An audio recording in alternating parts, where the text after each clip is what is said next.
នៅចំកណ្ដាលទឹកដីខ្មែរមានសំណង់មួយដែលឈើជាង9សតវត្សមកហើយនៅចំកណ្ដាលទឹកដីអង្គរដ៏បុរាណ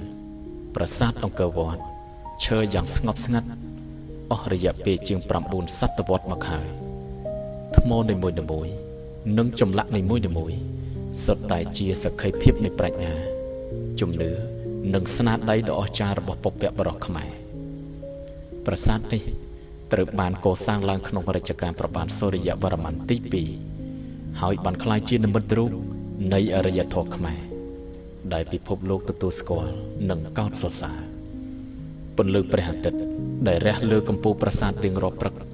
ហាក់ដូចជាកំពុងរលឹកអំពីអតីតកាលដ៏រុងរឿងដែលនៅតែរស់រវើកក្នុងដួងចិត្តប្រជាជនខ្មែរ